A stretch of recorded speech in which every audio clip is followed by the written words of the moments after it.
जो लोग कहते हैं मदरसा आतंक का अड्डा है, मदरसे में सिर्फ पढ़ाई नहीं बल्कि आतंकवादी बनाया जाता है, मदरसे में बम बनाने का तरीक़ा बताया जाता है, मैं उन सब को बताने वाला हूं कि मदरसे में किस तरह की पढ़ाई होती है और बच्चे क्या पढ़ते हैं और बच्चों के अंदर कितना टैलेंट होता है। बच्चे अगर नीट का एग्ज़ाम देते हैं तो बच्चे नीट के एग्ज़ाम को क्लियर कर लेते हैं, अगर आईएएस का एग्ज़ाम देते हैं तो आईएएस का एग्ज़ाम क्लियर कर लेते हैं। इसी तरह जितनी भी सिविल सर्विसेज के एग्ज़ाम होते हैं सबको क्लियर कर देते हैं।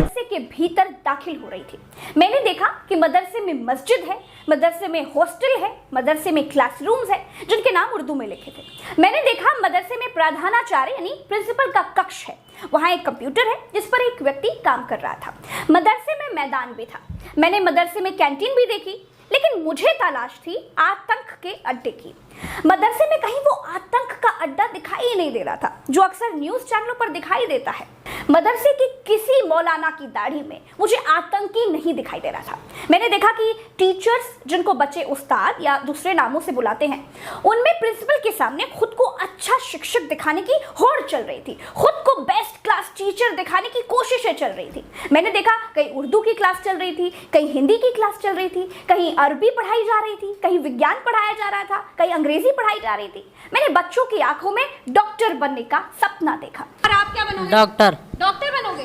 मैंने बच्चों को मौलवी बनने की बात कहते हुए भी पाया। आप क्या बनोगे जल्दी बता दो। मौलाना।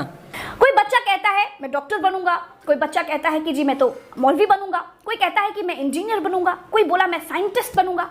लेकिन मैं गोदी मीडिया को देख करके गई थी। मुझे तो तलाश थी उन बच्चों की जो कहते कि मैं आतंकवादी बनूंगा, जी मैं फिदाइन बनूंगा। लखनऊ के जिस माहद मदरसे में मैं गई थी वहां पूरे देश से बच्चे पढ़ने के लिए आए थे, यहाँ तक कि विदेशों के बच्चे भी थे। मैं नेपाल का रहने वाला। नेपाल के रहने वाले हो? कहाँ से आए हो? आसाम से। हम कश्मीर से। कश्मीर से हो आप? कहाँ से आए हो? बिहार से। आप बताओ। सिद्धार्थनगर। आप बताओ। यूपी। बताओ। दिल्ली। मैंने सारे बच्चों के बस्ते चेक करवाए, एक एक किताबें खंगलवाई, लेकिन किसी के पास बम बनाने की बुकलेट नहीं मिली। किसी के बस्ते में बम बनाने का सामान भी नहीं निकला, ना कोई डेटोनेटर, ना कोई जेलेटिन की छड़े, ना कि माचिस का कोई बुरादा। आश्चर्य था कि सब के सब पढ़ने आए थे, सबके सब बस्ते में पेन कॉपी यही लेकर के आए थे। फिर मदरसे में आतंक का वो अड्डा कहाँ था जो बेस्ट्रीम मीडिया के टीवी चैनलों पर दिखता है? अगर टीवी वाला मदरसे में आतंक का अड्डा नहीं भी खोज पाता है